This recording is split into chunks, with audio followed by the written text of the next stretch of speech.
நம்பிக்கை நம்பிக்கை நம்பிக்கை நம்பிக்கை இல்லாமல் நாளை இல்லை.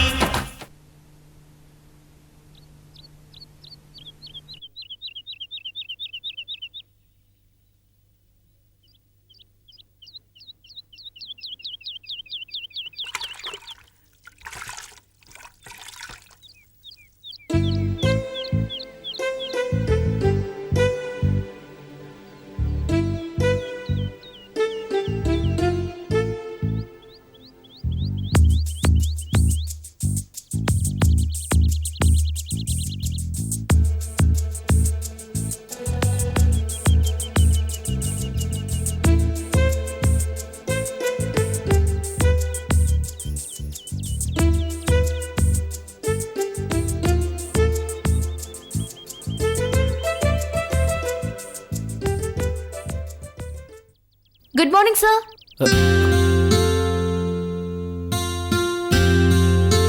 யார்மா நீ? உனக்கு என்ன வேணும்? சார், நான் 1001 சோப் கம்பெனில இருந்து வரேன். எங்க கம்பெனி சார்பா ஒரு சர்வே எடுக்கணும். அதுக்கு இதான் நேரமா? ஒரு நிமிஷம் இரு வரேன். காயத்ரி ஆள் அழகா தான் செலக்ட் பண்ணிருக்கா. கேரக்டர் எப்படின்னு பாப்போம்.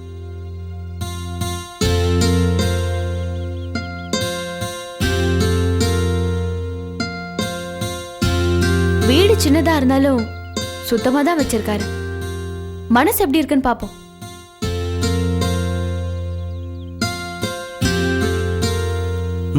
சொல்லுமா, என்ன விஷயம்? சார், உங்க பேர் என்ன? ஆனந்த். ஒரு நாளைக்கு எத்தனை தடவை குளிப்பீங்க? 27 தடவை. ஒரு நாளைக்கு 27 தடவை குளிப்பீங்களா? நான் சொன்னது ஒரு வருஷத்துக்கு. இந்த வருஷம் இது வரைக்கும் 27 தடவை குளிச்சிருக்கேன்னு சொன்னேன். மொத்தம் 27 தடவை தான் குளிச்சிருக்கீங்களா?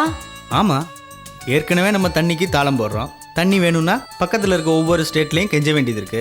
அதான் தண்ணியை நான் சிக்கனமா செலவு பண்றேன். பரவாயில்லையே, உங்களுக்கு நிறையவே நாட்டுப்பற்று இருக்கு. சரி, நீங்க எந்த சோப் யூஸ் பண்றீங்க? ஏன் சோப்பு தான். ஏன்னா மற்றவங்களோட சோப்பை யூஸ் பண்ணா உடம்புல தேமல் வந்துடும்ல. நான் அதை கேட்கல சார், நீங்க எந்த கம்பெனி சோப் யூஸ் பண்றீங்கன்னு கேட்டேன். ஏன்னா எங்க கம்பெனில 1001 ஒரு புது சோப்பை இன்ட்ரடியூஸ் பண்ணிருக்கோம். அதை யூஸ் பண்ணி பாருங்க. சாம்பிளுக்கு ஒன்று கொடுத்துட்டு போங்க. அடுத்த தடவை எப்போ குளிக்கிறனோ அப்போ உங்க சோப்பை யூஸ் பண்றேன். இஃப் யூ டோன்ட் மைண்ட், ஒரு பர்சனல் கொஸ்டின் கேளுங்க. உங்களுக்கு கல்யாணம் ஆயிடுச்சா? என்ன பார்த்தா கல்யாணம் ஆன மாதிரியா தெரியுது? தெரியல. சரி, நீங்க காதலிச்சா எந்த மாதிரி பொண்ணை காதலிப்பீங்க? உங்களை மாதிரி பளிச்சுன்னு இருக்கிற பொண்ணை காதலிப்பேன். ஆனால் 8 கஜம் புடவை கட்டின பொண்ணை கல்யாணம் பண்ணிக்கணும்னு ஆசைப்பட்றேன். ஏன் அப்படி? அப்போ நாங்களாம் மோசமா? நான் அப்படி சொல்லலை. பொண்ணு அழகா இருந்தா கவிஞனா இருந்து வர்ணிக்கலாம். அதுக்காக கணவனா இருந்து வாழ முடியுமா? அப்போ அழகா பிறந்தது எங்க தப்பா? ஐயோ, நான் அப்படி சொல்லலைங்க. அழகான மனைவி அடைஞ்சவங்களை விட அழகு குறைவான மனைவி அடைஞ்ச ஆம்பளைங்க தான் நிம்மதியா இருந்திருக்காங்கன்னு கவிஞர் கண்ணதாசன் சொல்லியிருக்காரு. சரி, உங்களுக்கு வரப்போற மனைவிய சந்தோஷமா வச்சுப்பீங்களா மாட்டீங்களா? நீங்க கேட்குற கேள்வியை பார்த்தா சோப்பு விற்க வந்த மாதிரி தெரியலையே. அதெல்லாம் இருக்கட்டும் சார், உங்க மனைவியை நீங்க நல்லா வச்சுப்பீங்களா மாட்டீங்களா? நான் விரும்புகிற பொண்ணே எனக்கு கிடைச்சா நிச்சயமா நான் நல்லா வச்சு காப்பாற்றுவேன். இந்த பதில தான் நான் எதிர்பார்த்தேன். நான் வரேன்.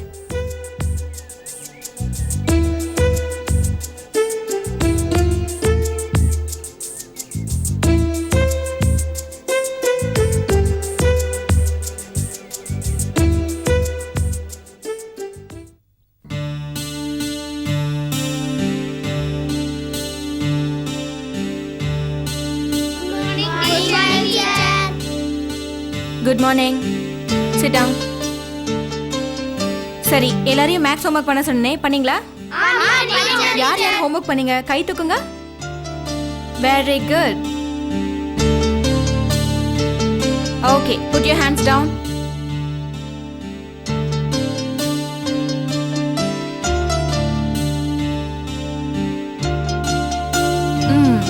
Very good.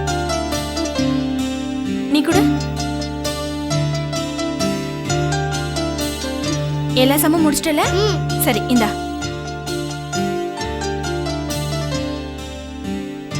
ஏண்டா பாதி சமோட முடிச்சிருக்க? பாரு, போடு, இந்தா.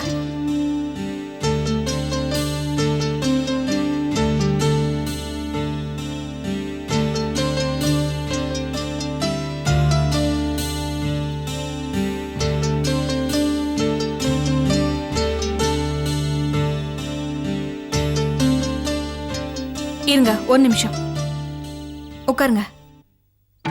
ஹோம்ஒர்க் பண்ணியா? பண்ணல மிஸ். உங்க அம்மா உன்னை கஷ்டப்பட்டு வளர்த்துட்டு இருக்காங்க. நீ ஹோம்ஒர்க் பண்ணாம சோம்பேறி மாதிரி உட்கார்ந்துட்டு இருந்தியா? அம்மா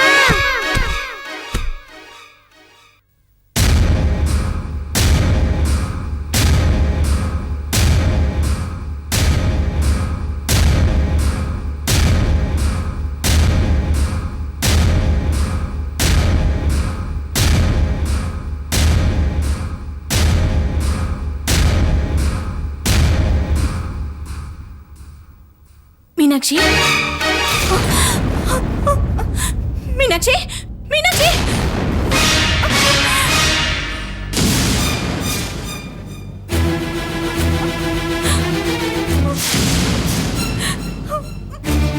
மீனாட்சி.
சித்தி, நான் கிளம்புறேன். என்னது கிளம்புறியா? உனக்காக தானே அவசர அவசரமா சமையல் பண்ணிட்டு இருக்கேன். மத்தியானம் இருந்து சாப்பிட்டுட்டு போ. அதில் சித்தி, காயத்ரியும் இல்லை, எனக்கு போர் அடிக்குது. நான் எவ்வளோ நேரம் தான் பெருசு கூடயும் உன் கூடயும் பேசிட்டு இருக்கிறது? காயத்ரி மாதிரி நீயும் பெருசுன்னு கூப்பிட ஆரம்பிச்சிட்டியா? சொல்லட்டுமேம்மா, என் பேத்தி தானே சொல்ற. ஜெயந்தி,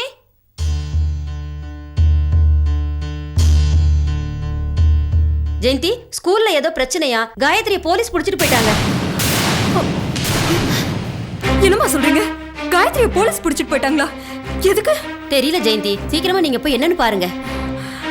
மாமா, காயத்ரி எந்த தப்பும் செஞ்சிருக்க மாட்டா. அவளை போய் போலீஸ் எதுக்கு? நீ பயப்படாதம்மா, என்னன்னு போய் பாப்போமே. திருப்பதி, நான் வேணா அம்மா கிட்ட போய் சொல்லவா? சரிம்மா, நாங்க போய் பாக்குறோம், நீ அம்மாட்ட போய் சொல்லு. வாம்மா, வாங்க. நீ கிளம்புமா. நந்தினி, தீபாவளி நெருங்கிட்டு இருக்கு. போனஸ் எவ்வளவு கொடுக்கறதுன்னு முடிவு பண்ணிட்டியா? அப்பா, இந்த வருஷம் நம்ம ஃபேக்டரியில ஒர்க் பண்றவங்க எல்லாருக்கும் 60 நாள் சம்பளத்தை போனஸா கொடுத்துருங்க. எதுக்குமா 60 நாள் சம்பளம்? மற்ற கம்பெனில எல்லாம் 30 நாள் தான் தராங்க. நாம 45 நாள் கொடுத்தா போதுமா? இல்லப்பா, நமக்காக உழைக்கிறவங்க, அவங்களுக்கு நாம தானே செய்யணும். நீங்க போனஸை கொடுக்க ஏற்பாடு பண்ணுங்க. அம்மா, சக்தி, என்னம்மா? காயத்ரி போலீஸ் அரெஸ்ட் பண்ணிட்டு போயிட்டாங்கம்மா. என்ன? காயத்ரியை அரெஸ்ட் பண்ணிட்டாங்களா?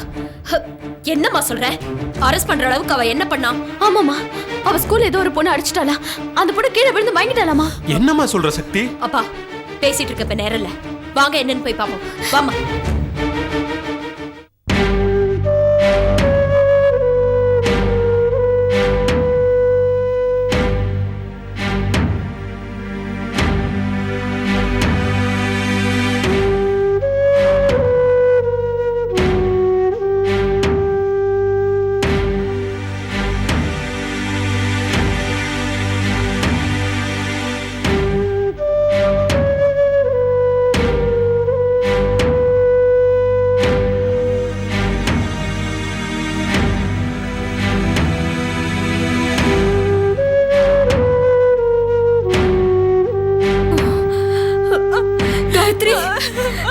என்னம்மா, என்னாச்சு?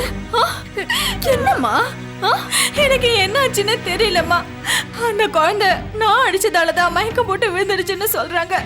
நான் அந்த குழந்தைய லேசாதாம்மா அடிச்சேன். நீ அடிச்சதுனால அப்படி ஆயிருக்காதுமா. தைரியமா இரு. இப்ப நந்தினி வந்துருவா. பெருசு, எனக்கு இங்க இருக்க ரொம்ப பயமா இருக்கு பெருசு. கவலைப்படாதம்மா, அப்படிலாம் நாங்க விட்டுற மாட்டோம். நீ மத்தியான சாப்பாடு நம்ம வீட்டுல தான் சாப்பிட போற, புரியுதா? சக்தி நந்தினியை கூப்பிட போயிருக்காமா. நந்தினி இப்ப வந்துருவா. காயத்ரி, பெரியம்மா, காயத்ரி, இத பாரு, நாங்க வந்துட்டேல, தைரியமா இருக்கு. ஓகே, பெரியம்மா பாத்துக்கிறேன். என்ன ஆச்சு? நந்தினி, காயத்ரி அவ பாட்டுக்கு வேலைக்கு போயிட்டு வந்துட்டு இருந்தா. அவளுக்கு வந்த சோதனையை பாத்தீங்களா? பயப்படாதீங்க ஜெயந்தி. இப்ப வர வழியில கமிஷனர் ஆபீஸ்க்கு போயிட்டு தான் வரேன். கமிஷனர் அங்க இல்ல, அதனால அப்பாவையும் சக்தியும் அங்கேயே வெயிட் பண்ண சொல்லிருக்கேன். அவர் வந்து உன்னை ஃபோன் பண்ணுவாங்க. கூடிய சீக்கிரம் காயத்ரி வீட்டுக்கு கூட்டு போயிடலாம். காயத்ரி, உன் மேல எந்த தப்பும் இல்ல. காலையில அந்த பொண்ணு சாப்பிட்ட சாப்பாட்டுல பள்ளி விழுந்துருச்சான். ஆமா, நீ யாருப்பா? என் பேர் ஆனந்த். காயத்ரி எனக்கு நல்லா தெரியும். அவங்க மேல எந்த தப்பும் இல்ல. அந்த பொண்ணு சாப்பிட்ட சாப்பாட்டுல பள்ளி விழுந்ததால மயக்கம் அடிச்சு விழுந்திருக்கா. இது உனக்கு எப்படிப்பா தெரியும்? காயத்ரி அரெஸ்ட் பண்ணியிருக்காங்கன்னு தெரிஞ்ச உடனே நான் அந்த பொண்ணோட வீட்டுக்கு போய் விசாரித்தேன். அந்த பொண்ணு சாப்பிட்ட அதே சாப்பாட்டை அவங்க அக்காவும் தம்பியும் சாப்பிட்டு ஹாஸ்பிட்டலில் அட்மிட் ஆயிருக்காங்க. ஸோ சாப்பாட்டுனால தான் பிரச்சனையே தவிர காயத்ரி அடித்ததால அந்த பொண்ணு மயக்கம் போட்டு விழலை. அப்படின்னா என் பொண்ணு அடிச்சதுனால அவளுக்கு ஒன்றும் ஆகலையே? அதனால ஒன்றும் இல்லை. அந்த பொண்ணு மீனாட்சி பொழைச்சிட்டா. அவளுக்கு ஃபுட் பாய்சன் ஆயிருக்குன்னு டாக்டர் சொன்னார். இதோ சர்டிஃபிகேட். இதை இன்ஸ்பெக்டர்கிட்ட காட்டி காயத்ரி கூட்டிகிட்டு போயிடலாம். அப்ப சார், எஸ், காயத்ரி அடித்ததால அந்த பொண்ணு மயக்கம் போட்டு விழலை. அவங்க வீட்டு சாப்பாட்டில் பள்ளி விழுந்துருச்சு. அந்த பொண்ணு மட்டும் இல்லை, அந்த பொண்ணோட அக்கா தம்பி எல்லாருமே ஹாஸ்பிட்டலில் அட்மிட் ஆயிருக்காங்க. இது டாக்டர் சர்டிஃபிகேட். இதை செக் பண்ணி காயத்ரி ரிலீஸ் பண்ணுங்க சார்.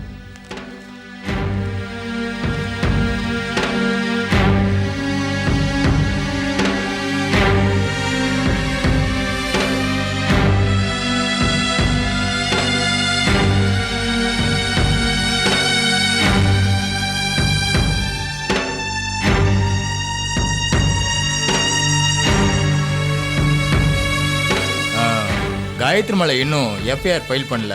அதனால நீங்க தாராளமா இப்போ அவங்கள கூட்டு போகலாம். பட் நாங்க எப்போ கூப்பிட்டாலும் நீங்க இங்க வரணும். ஓகே? கண்டிப்பா வரும் இன்ஸ்பெக்டர். அப்ப நாங்க கிளம்புறோம். ஓகே, வாமா. Thank you inspector.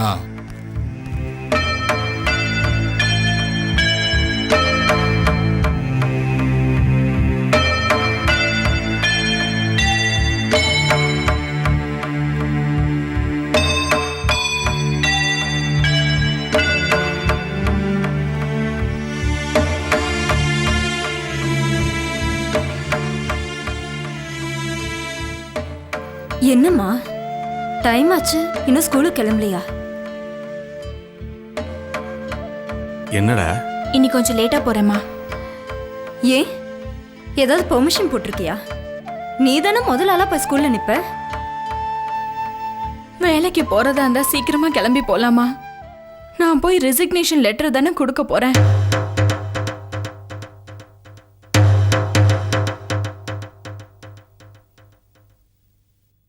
ரெசிக்னேஷன் லெட்டர் கொடுக்க போறியா?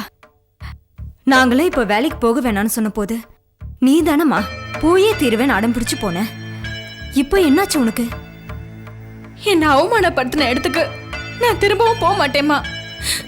அம்மா, அதை ஏன் நீ அவமானமா நினைக்கிற? தங்கத்தை நெருப்புல போடுறது அதை சுட்டு பார்க்கறதுக்காக இல்லம்மா, அதை மேலும் மெருகத்தை தான். நீ தப்பு பண்ணலன்னு நிரூபணம் ஆனதுக்கு அப்புறம் இனிமே கவலைப்படுறதுல என்னமா அர்த்தம்? இல்ல பெருசு, என் மேல சந்தேகப்பட்ட பிறகு நாங்க போறது சரியில்லை. டீச்சர் வேலைக்கு தான் போவேன்னு நீ தானமா விரும்பி தேர்ந்தெடுத்த. அதெல்லாம் உண்மைதான். ஆனா அத்தனை குழந்தைங்களுக்கு நடுவுல என்ன போலீஸ் புடிச்சிட்டு போய் அவமானப்படுத்திட்டாங்க. இனிமே அவங்க முகத்துல நான் எப்படி முழிக்கிறது? அதனாலதான் என் வேலையை ராஜினாமா பண்றதா நான் முடிவு பண்ணிட்டேன். அம்மா, நீ வேலைக்கும் போறதும் போகாததும் உன் இஷ்டம்மா. ஆனா உன் கடமையை நீ செய்யும்போது சில பழிகளும் தடைகளும் வரத்தான் செய்யும். மகாத்மா காந்திக்கு இந்திரா காந்திக்கு வராத தடைகளா? அதுக்காக அவங்க மனசு உடைஞ்சு போய் பொது வாழ்க்கையை விட்டுட்டு ஓடியா போயிட்டாங்க. அவங்க எல்லாம் பெரிய தலைவர்கள் பெருசு. நான் என்ன அப்படியா? எனக்கு திரும்பவும் அங்க வேலைக்கு போக இஷ்டம் இல்ல. சரிம்மா, மூவருப்போம். அப்ப நான் வேலைக்கு கிளம்புறேன்.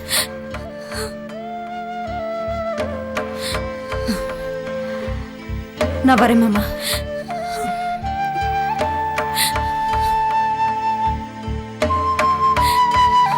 அம்மா காயத்ரி, நீ சம்பாதிக்கணுங்கிறதுக்காக நான் உன்னை வேலைக்கு போக சொல்லலை.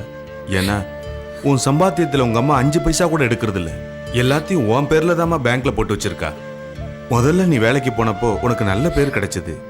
இப்போ ஏதோ சின்ன சோதனை வந்திருக்கு. அதுக்காக நீ வேலையை விடணுமான்னு நிதானமாக யோசிச்சு முடிவு பண்ணிக்கம்மா.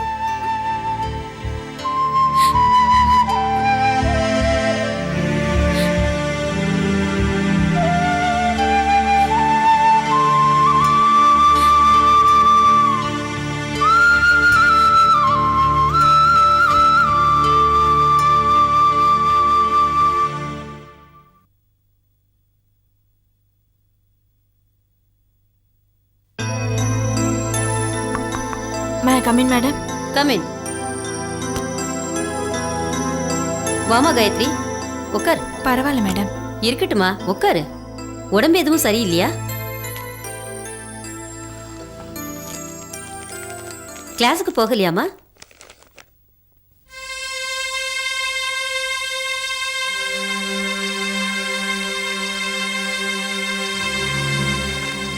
என்னம்மா காயத்ரி, ஏமா ராஜினாமா லெட்டர் கொடுத்துருக்க?